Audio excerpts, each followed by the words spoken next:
श्री स्वामी समर्थ. अवधूत चिंतन श्री गुरुदेव दत्त. श्री स्वामी समर्थ महाराज की जय.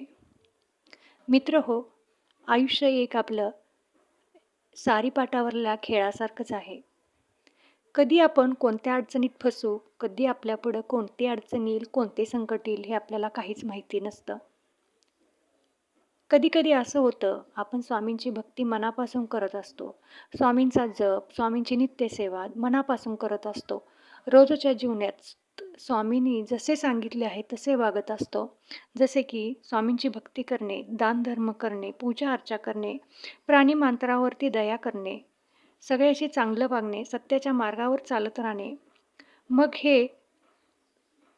ते कामाचे ठिकाण असले तरी देखील तिथे देखील आपण आपल्या स्वामींच्या वचनानुसार वागत असो. पण कधी-कधी काय होतं, की कितीही चांगलं वागलं तरी काही गोष्टी आपल्या विरोधात घडतात. मग त्याच्यामुळे आपल्याला शारीरिक त्रास, मानसिक त्रास होतो. आपण जे ठरवतो ते कधीच होत नाही. एखादी गोष्ट आपल्या मनासारखी घडणार असे वाटते, तोपर्यंतच ती आपल्या विरोधात जाते. असे का होते?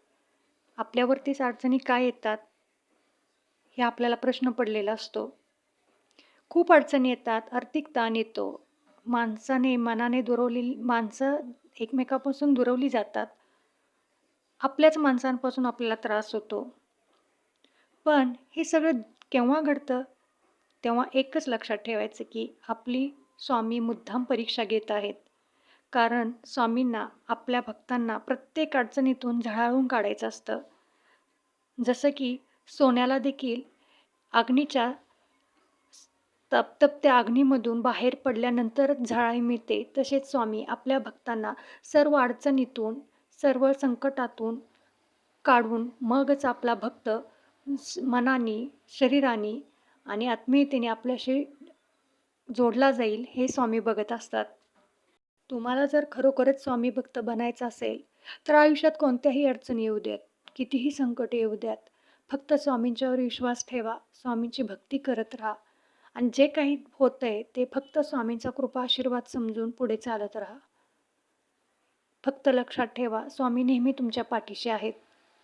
कारण कधी-कधी आपण ज्यांच्या बरोबर चांगलं वागतो, ज्या लोकांच्या बरोबर चांगलं वागतो, ती लोकं आपल्याच पाठीत खंजीर खुपसतात. मग ते आपल्या नात्यातली असो किंवा बाहेरचे असो. कधी-कधी हे सगळं करत असताना अशी परिस्थिती होते, काही प्रसंग असे येतात, की आता सगळं संपलंय असं वाटायला लागतं. सगळीकडे अंधार वाटायला लागतो. आता माझ्या आयुष्यात पुढे काय होणार हा प्रश्न आपल्याला पुढे पडतो. परंतु स्वामींनी ते देखील तुमचं पुढचं नियोजन करून ठेवलेलं असतं. फक्त गरज असते ती स्वामींच्यावरची विश्वासाची. कारण त्या परिस्थितीत देखील तुम्हाला स्वामींचा जप करायचा असतो, स्वामींच्यावरती विश्वास ठेवायचा असतो आणि मनापासून स्वामींना हाक मारायची असते. हे जर केलं तर स्वामी नक्की तुमच्या मदतीला धावून येतील आणि त्या प्रसंगातून तुम्हाला तारून येतील. थोडक्यात सांगायचं झालं तर एखादी नोकरी आपल्याला लागता राहते. असं वाटतं ती आपल्याला आता लागणारच आहे, परंतु ते आपल्या हातून निसटून जाते. कारण स्वामींनीच ते केलेलं असतं. का तर ती नोकरी तुमच्या योग्यतेची नसते. त्या नोकरीमध्ये तुम्हाला पुढे जाऊन त्रास होणार असतो. आपण क्षणभर म्हणतो, ही नोकरी मला लागली असती तर किती बरं झालं असतं. परंतु त्या नोकरीतच आपल्याला पुढे त्रास होणार असतो. म्हणून स्वामी ती नोकरी आपल्याला मिळू देत नाहीत. तसेच काही वेळेला एखादा विवाह ठरता मोडतो. तेव्हा वाटतं, खूप दुःख होतं. परंतु स्वामींची योजना पुढची आपल्याला माहिती नसते.